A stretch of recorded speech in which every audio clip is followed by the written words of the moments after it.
Hello साथीहरु, सबैभन्दा पहिला हजुरहरु यो प्लेन हेर्नुस् त। अब हजुरहरु भन्नु होला यो प्लेनलाई हामी किन हेर्ने भनेर। पक्नुस्, यो प्लेनलाई हेर्न पर्ने जरुरी छ। यो प्लेनको नाम हो डुम्सडे प्लेन। यो प्लेन अहिले आकाशमा उडिरहेको छ।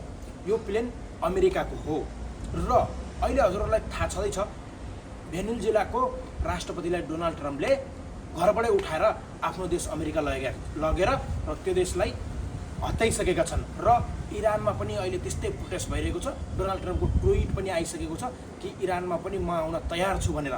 र अहिले अमेरिकाले खुला धम्की दिइरहेका छन् ग्रेट लेनलाई हामी सेनाद्वारा गएर हत्याउँछौँ, हामी ग्रेट लेनलाई आफ्नो बनाउँछौँ भनेर। त्यो किन भनेपछि चाइना र रुसले अगर ग्रेट लेनलाई अमेरिकाभन्दा पहिले हत्यायो भने अमेरिकाको सेनाहरू कम पर्ने स्थिति देखेको हुनाले डोनाल्ड ट्रम्पले पहिल्यै ग्रेट लेनलाई हत्याउने भनेर आफ्नो ट्विट पनि गरिसकेका छन् र मिडियामा बोली पनि सकेका छन्। र यो प्लेन जुन आकाशमा उडिरहेको छ नि, यो प्लेन भनेको यस्तो प्लेन हो, यो प्लेनमा कुनै पनि प्रकारको बम गोला बारुदको कुनै प्रकारको पनि असर पर्दैन र यही प्लेन माथि नै बसेर पुरै दुनियाँलाई डोनाल्ड ट्रम्पले कन्ट्रोलमा ल्याउन सक्छन्। त्यही भएर यो प्लेनको आजभोलि यो आकाशमा उडिरहेको छ र यो आकाशमा उडिरहेको हुँदाखेरि हामीलाई सोच्नुपर्ने कुरा यो छ कि कहीँ वर्ल्ड वार 3 त सुरु हुन लागेको होइन, किनकि डोनाल्ड ट्रम्पले अलरेडी दुईटा देश हत्याइसके। अब एउटा देश त हत्याइसकेका छन् र अर्को देशतिर पनि प्रवेश गरिसकेका छन् र ग्रेट लेनलाई पनि खुला चुनौती दिइसकेका छन् र अब भेनेजुएला त उनले आफ्नो हातमा लिइसकेका छन्। यसरी नै म हाम्रो नेपालका बासिन्दाहरूलाई के भन्न चाहन्छु भनेपछि रोक्नुहोस्, धैर्य हुनुहोस्, कुनै प्रकारको आतुरी नदेखाउनुहोस्, कुनै प्रकारको पनि गलत कदम नउठाउनुहोस्, किन ताकि अरू देशले हाम्रो देशलाई निशानामा ल्याओस् र हत्याउनमा बाध्य परोस् र हत्याउनमा ऊ अगाडि बढोस् हाम्रो देशलाई। बुझ्नुभयो? हामीले यतिखेर आफ्नो देशको मान्छेले आफ्नै देशको लागि सपोर्ट गरेर कसरी अगाडि बढ्ने, कसरी जाने, कसरी बाहिरी शक्तिबाट बच्ने भनेर सोच्नुपर्ने जरुरी छ। र यसै सन्दर्भमा नेपालमा अहिले आन्दोलन विद्रोहहरू बढिरहेको छ, धेरै अवस्थामा बढिरहेको छ।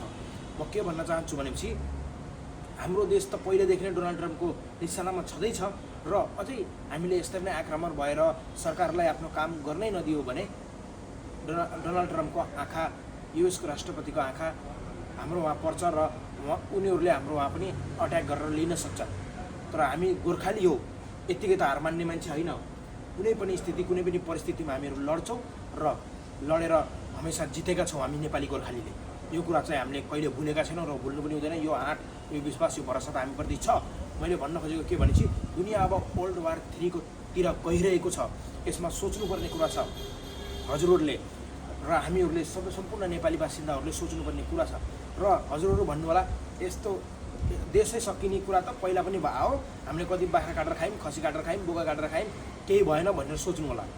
तर समयको कुरा हो, समय कहिले बदलिन्छ र कहिले हुन्छ त्यो हामीलाई भनेर आउँदैन। र अहिले नक्सा निशानाले त्यही देखाइरहेको छ, देशमा भएका घटनाहरूले त्यही जनाइरहेको छ।